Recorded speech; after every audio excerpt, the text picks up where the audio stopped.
Hello friends, नमस्कार। कैसे हैं आप सब लोग। मैं रुखसार स्वागत करती हूँ आपका आपके अपने YouTube channel history with Rukko में, जो कि अभी अभी स्टार्टिंग ही की गई है इस चैनल की। ये न्यू चैनल है, तो आई होप कि आपको जो हमारी एक्सप्लेनेशंस हैं वो समझ में आती होंगी। तो जैसे कि स्क्रीन पर आप देख रहे हैं कि हम आज जो लेकर के आए हैं हमारे अतीत कक्षा 6 की जो इतिहास विषय की NCERT है, उसका अध्याय 4 है।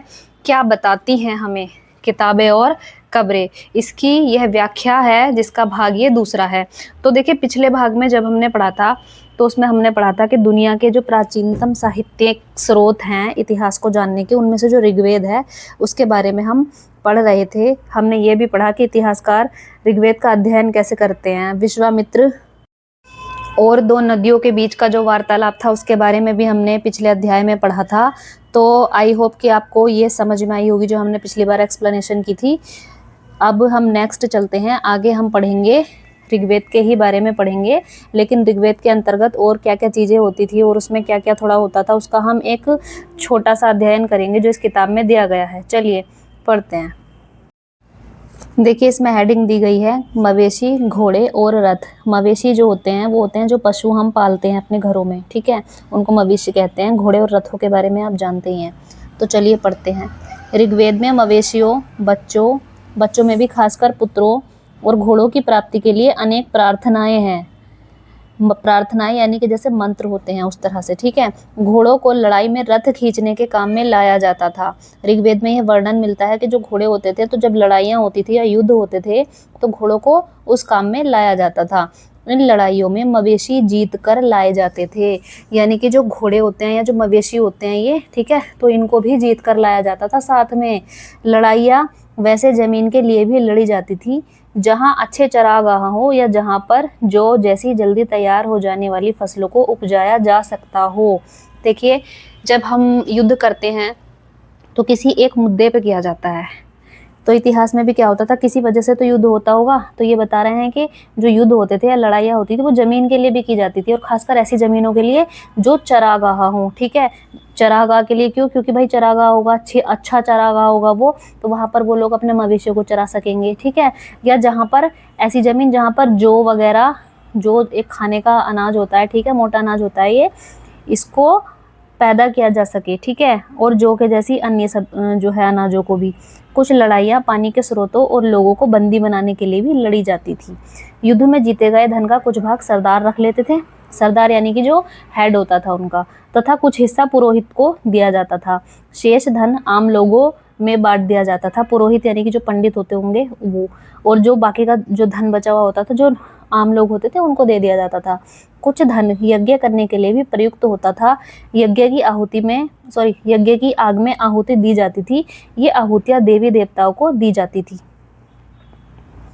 अधिकांश पुरुष इन युद्धों में भाग लेते थे। कोई स्थायी सेना नहीं होती थी, लेकिन लोग सभाओं में मिलते जुलते थे और युद्ध व शांति के विषय में सलाह मशवरा करते थे। वहाँ ये ऐसे लोगों को अपना सरदार चुनते थे जो बहादुर और कुशल योद्धा हो। देखिए, कोई ऐसी सेना नहीं थी कि हाँ भाई स्थायी सेना है या उसका कोई रख रखाव कर रहा है कोई राजा। क्या होता था कि लोग सभाओं में मिलते थे आपस में, और युद्ध और शांति के बारे में क्या करते थे, वो आपस में मशवरा करते थे, और उसके बाद ही वो सेलेक्ट करते होंगे कि कौन कौन युद्ध में शामिल होगा, और तभी वो अपना सरदार चुनते थे। और वो कैसा होना चाहिए था? बहादुर होना चाहिए वह इंसान जो सरदार बनेगा, और कुशल योद्धा यानी कि लड़ाई का उसे ज्ञान होना चाहिए कि हमें युद्ध में कैसे लड़ना है। अगली हेडिंग है लोगों की विशेषता बताने वाले शब्द।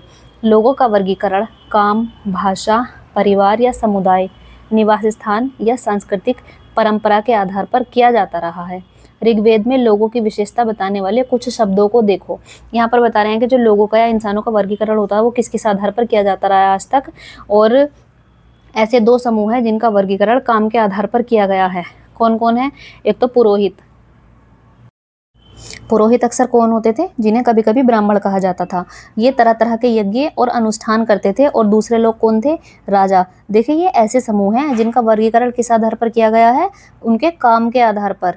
ये राजा वैसे नहीं थे जिनके बारे में तुम बाद में पढ़ोगी। ये ना तो बड़ी बड़ी राजधानियों और महलों में रहते थे, ना ही इनके पास कोई सेना थी, और ना ही ये कर वसूलते थे। ये राजा कैसे थे कि प्रायः इनकी मृत्यु के बाद उसका बेटा अपने आप ही शासक नहीं बन जाता था, यानी कि उत्तराधिकार का कोई नियम नहीं था।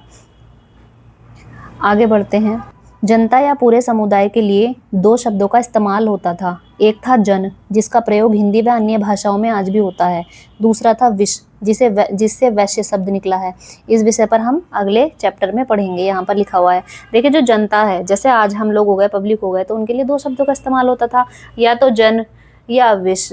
जन का प्रयोग क्या है, जैसे आज भी हिंदी में हम कह देते हैं जन, है ना। और विश का मतलब क्या है, जो विश शब्द है वो वैश्य शब्द से निकला हुआ है। इसके बारे में हम नेक्स्ट चैप्टर्स में पढ़ेंगे। आगे पढ़ते हैं। ऋग्वेद में विश और जनों के नाम मिलते हैं, इसलिए हमें पुरु जन या विश, भरत जन या विश, यदु जन या विश जैसे कई उल्लेख मिलते हैं। ये लाइन अभी छोटे बच्चों की तो समझ में नहीं आएगी, जो कंपटीशन की तैयारी करते हैं उनको यह पता होगा कि ऋग्वेद में इसका उल्लेख होता है। ठीक है, तुम्हें इनमें से कोई नाम जाना पहचाना लगता है? जिन लोगों ने इन प्रार्थनाओं की रचना की वे कभी कभी खुद को आर्य कहते थे तथा अपने विरोधियों को क्या कहते थे, वो दास या दस्यु कहते थे। यहाँ पर आप इतना समझ लीजिए कि ऋग्वेद की जो प्रार्थनाओं की, इन प्रार्थनाओं की रचना की वो लोग कौन थे? आर्य थे, यानी कि अपने आप को आर्य कहते थे। और जो उनके विरोधी थे, जो उनके क्या थे, शत्रु थे, उनको उन्होंने क्या कहा? दास या दस्यु कहा। दस्यु वे लोग थे जो यज्ञ नहीं करते थे और शायद दूसरी भाषाएं बोलते थे। बाद के समय में दास, स्त्रीलिंग दासी शब्द का मतलब गुलाम हो गया। देखिए दस्यु शब्द यानी कि दास, ठीक है, और बाद में दास का स्त्रीलिंग क्या बना? दासी, और इसका मतलब हो गया गुलाम। अब नेक्स्ट क्या कह रहे हैं? दास वे स्त्री और पुरुष होते थे जिन्हें युद्ध में बंदी बनाकर लाया जाता था। उन्हें उनके मालिक की जायदाद माना जाता था। जो भी काम मालिक चाहते थे उन्हें वो सब करना पड़ता था। अब बच्चों आप सोचो कि हमारे यहाँ पर कोई युद्ध हो जाए, मान लो दो परिवारों में युद्ध हो जाए, लड़ाई हो जाए, एक परिवार जीत जाए और एक परिवार हार जाए, तो जो परिवार हारेगा उनमें से जिनको पकड़ के लाएगा ना जीतने वाला परिवार, तो वो क्या कहलाएंगे? उसमें दास कहलाएंगे उस परिवार के। इसी तरह से युद्ध में होता था। ठीक है, जो स्त्री और पुरुष युद्ध में बंदी बना के लाए जाते थे ना, वो वाले जो हार जाते थे, ठीक है, उनके मालिक की जायदाद माना जाता था उनको, यानी कि वो कुछ भी करा सकते थे उनसे, जो भी उनका मन करे, वो उनके गुलाम हो गए। जिस युग में उपमहाद्वीप के उत्तर पश्चिम में ऋग्वेद की रचना हो रही थी, उसी समय दूसरी जगहों पर एक अलग तरह का विकास हो रहा था। देखो वहाँ क्या हो रहा था। देखो अब अगले पैराग्राफ में ये कह रहे हैं हमसे कि जब भारतीय उपमहाद्वीप की बात चल रही है, यहाँ के उत्तर पश्चिम का जो क्षेत्र है वहाँ पर ऋग्वेद की रचना हो रही थी, तो हमारे ही भारत में दूसरी जगह पर क्या हो रहा था वो देखते हैं। देखो अगली हेडिंग है खामोश प्रहरी, कहानी महापाषाणों की। अगले पृष्ठ के चित्रों को देखो। ये अगले पेज के चित्रों के बारे में बात कर रहे हैं जिनको हम अभी देखेंगे। ये शिलाखंड महापाषाण। अब महापाषाण का यहाँ पर अर्थ बताया गया है। महा यानी कि बड़ा और पाषाण यानी कि पत्थर। महापाषाण नाम से जाने जाते हैं क्या? शिलाखंड। ठीक है, शिलाखंड का मतलब समझ रहे हैं आप? जो चट्टान होती है उसके खंड। तो इनको क्या जाना जाता था, किस नाम से जाना जाता था? महापाषाण नाम से। महा का मतलब बड़ा, पाषाण यानी कि पत्थर। अब ये क्या है, आगे पढ़ते हैं इसके बारे में। ये पत्थर दफन करने की जगह पर लोगों द्वारा बड़े करीने से लगाए गए थे। करीने यानी कि तरीके से लगाए गए थे। ठीक है, महापाषाण कब्रें बनाने की प्रथा लगभग 3000 साल पहले शुरू हुई। ये बात आप ध्यान रखेंगे। महापाषाण जो कब्रें थी यानी कि बड़े बड़े पत्थरों से बनाई गई जो कब्रें थी, ये प्रथा कब शुरू हुई? ये हुई है 3000 साल पहले शुरू। और कहाँ पर? ये प्रथा दक्कन, दक्षिण भारत, उत्तर पूर्वी भारत और कश्मीर में प्रचलित थी का मतलब आज ये वर्तमान में एग्जिस्ट नहीं करती, बट प्राचीन काल में थी। इसीलिए हम आज इतिहास में इसको पढ़ रहे हैं। अब देखिए कुछ महत्वपूर्ण महापाषाण पूरा स्थल मानचित्र 2 में दिखाए गए हैं और कुछ महापाषाण जमीन के ऊपर ही दिख जाते हैं और कुछ जो महापाषाण होते हैं वो कैसे होते हैं? जमीन के अंदर या भीतर भी होते हैं। अगले पेज पर हम देखेंगे महापाषाण। ठीक है, तो महापाषाणों का चित्र बना हुआ है, आप देख पाएंगे नेक्स्ट पेज पे। देखिए ये कॉर्नर पे जो चित्र बना हुआ है, पहले इसके नीचे जो लिखा है इसी को पढ़ लेते हैं। ऊपर इस तरह के महापाषाण को ताबूत, शवाधान या शिष्ट कहा जाता है। यहाँ दिखाए गए शिष्ट में एक पोर्ट होल यानी कि बड़ा सुराख है। देखिए आप इसमें देख पा रहे होंगे पीछे के साइड को एक वो है ना गोल गोल जैसा सुराख बना हुआ, तो इसको बोला गया है पोर्ट होल। ठीक है, जो शायद पत्थरों से बने हुए कमरे में जाने का रास्ता था। अब ये एक संभावना है कि यहाँ से ये रास्ता भी हो सकता है अंदर जाने के लिए इसके। ठीक है, अब पहले हम इस पैराग्राफ को पढ़ लेते हैं, बाकी के चित्रों में बाद में पढ़ेंगे। कई बार पुरातत्वविदों को गोलाकार सजाए हुए पत्थर मिलते हैं, कई बार अकेला खड़ा हुआ पत्थर मिलता है। यही एकमात्र प्रमाण है जो जमीन के नीचे कब्रों को दर्शाते हैं। महापाषाणों के निर्माण के लिए लोगों को कई तरह के काम करने पड़ते थे। हमने जो कार्यों की सूची बनाई है उन्हें क्रमबद्ध करो। जैसे क्या था, गड्ढे खोदना, शिलाखंडों को ढोकर लाना, बड़े बड़े पत्थरों को क्या करना, तराशना, और जो मरे हुए व्यक्ति होते थे उनको लाकर उसमें दफनाना। तो देखिए ये बताया गया है कि महापाषाणों के निर्माण के लिए क्या क्या होता था, कैसे कैसे उसमें उसको गड्ढा खोदा जाता था, फिर शिलाखंड जो होते हैं उनको ढोकर लाया जाता था, बड़े बड़े जो पत्थर होते थे उनको तराशा जाता था, ठीक है, और फिर मरे हुए व्यक्तियों को लाकर उसमें दफना दिया जाता था। अब इन कब्रों में कुछ समानताएं भी पाई जाती हैं, जैसे जो मृतक होते हैं उनके पास खास किस्म की मिट्टी के बर्तन होते हैं, जैसे काले और लाल मिट्टी के बर्तन, जिनको यहाँ पर ब्लैक एंड रेड वेयर के नाम से भी बताया गया है। इनको क्या कहा जाता है, ब्लैक एंड रेड वेयर, और शॉर्ट में इनको BRW भी बोला जाता है। इनके साथ ही मिले हैं लोहे के औजार और हथियार, घोड़े के कंकाल और सामान तथा पत्थर और सोने के गहने। तो ये जो इसमें सामान बताए गए हैं ना, तो ये जनरली बहुत सारी जो कब्रें होती हैं उनमें सभी में पाए गए हैं, ठीक है। क्या हड़प्पा के शहरों में लोहे का प्रयोग होता था, ठीक है। अब ये पूछ रहे हैं कि हड़प्पा काल में जो है वो लोहे का प्रयोग होता था। अब देखो, हड़प्पा सभ्यता में लोहे का प्रयोग होता था या नहीं होता था, ये सबको पता है।